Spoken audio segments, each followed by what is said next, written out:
ఇక ఉభయ గోదావరి జిల్లాల్లో కూడా సంక్రాంతి సంబరాలు ఘనంగా జరుగుతున్నాయి. సామాజిక పరిస్థితులకి దర్పణం పడుతూ కూడా చిన్న పెద్ద పిల్ల అలాగే యువత బాలికలు అందరూ ఉత్సాహంగా కూడా పండుగను జరుపుకుంటున్నారు. ఇక కొత్త అల్లుళ్ళు కొత్త కోడళ్లతో కూడా సంక్రాంతి వైభవంగా గ్రామాల్లో కనిపిస్తోంది.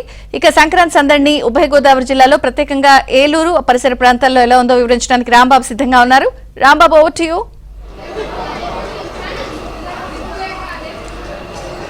విజయ్ చంద్రకి ఏబైనా ఆంధ్రజ్యోతి ప్రేక్షకులకు మకర సంక్రాంతి శుభాకాంక్షలు.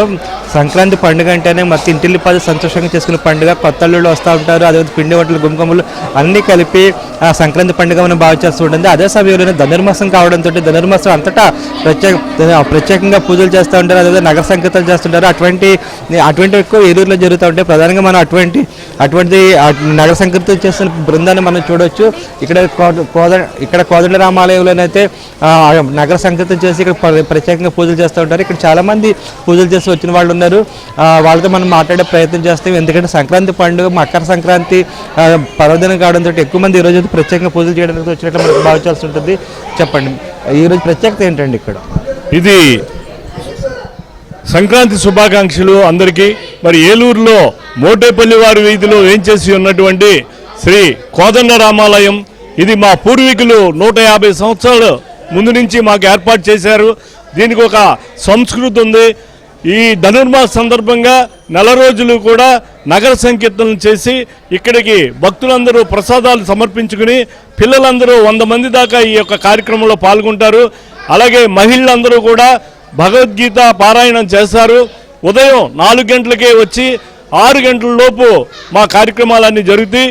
ఈ యొక్క ఏలూరు మోటేపల్లి వారి వీధిలో మా పూర్వీకులైనటువంటి అలవావారు, అలాగే దారిపరెడ్డి వారు, మోటేపల్లి వారు అందరూ కూడా ఈ యొక్క కార్యక్రమాల్లో పాల్గొంటారు, వంశీకులందరూ కూడా. అలాగే హైదరాబాద్ నుంచి, బెంగళూరు నుంచి, USA నుంచి కూడా ఈ యొక్క కార్యక్రమానికి మా పిల్లలందరూ వస్తారు. జై శ్రీరామ్. ఇక్కడ మహిళలు ఉన్నారు, చెప్పండి. జై శ్రీరామ్.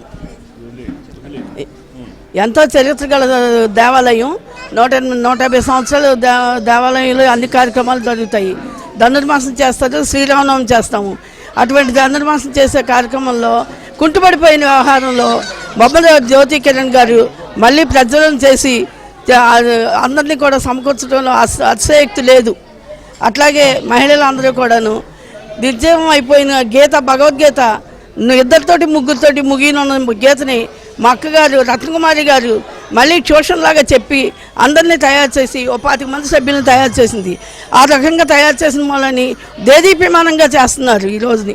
అందువలన కలకల్లాడుతుండి ఏకాహాలు నిర్వహిస్తున్నారు. ఎప్పుడో 150 సంవత్సరాల నుంచి ఎన్నో తరాలు వాళ్ళు గతించిపోయారు.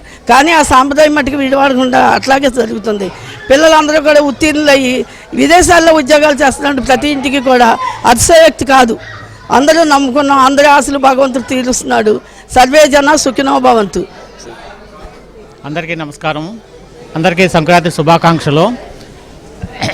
ఏలూరు తూర్పు వీధి మోటేపల్లిలో వేంచేసి ఉన్న కోదండరామ ఆలయం తర్వాత వెంకటేశ్వర స్వామి కూడా ఉంటారు. దీంట్లో ఈ ధనుర్మాసం సందర్భంగా ఈ నెల రోజులు సంకీర్తనలు, నగర సంకీర్తనలు చేసుకొని స్వామివారి ఆశీస్సులు తీసుకుందాం అని చెప్పి అందరికీ జై శ్రీరామ్.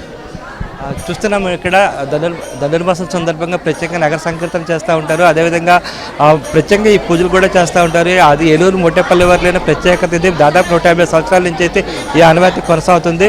అదేవిధంగా మకర సంక్రాంతి కావడంతో ఈ రోజు అయితే అందరూ ఉత్సాహంగా ఈ పండుగను జరుపుకుంటారు. ప్రధానంగా ప్రతి ఇల్లు అయితే కళకళలు ఆడిపోతూ ఉంటుంది. ఎందుకంటే ఇతర ప్రాంతాల్లో స్థిరపడిన వాళ్ళు సైతం సంక్రాంతి పండుగకు తమ స్వస్థలాలకు వస్తూ ఉంటారు. ఆ విధంగానే ఇక్కడ పండుగ జరుపుకుంటారు. మొత్తం ఇంటిల్లిపాది కలిసి చేసుకున్న పండుగ కావడంతో సంక్రాంతి పండుగ అయితే ప్రతి ఇంట్లోనైతే సంతోషాన్ని తీసుకొస్తుండడంలో ఎటువంటి సందేహం లేదు.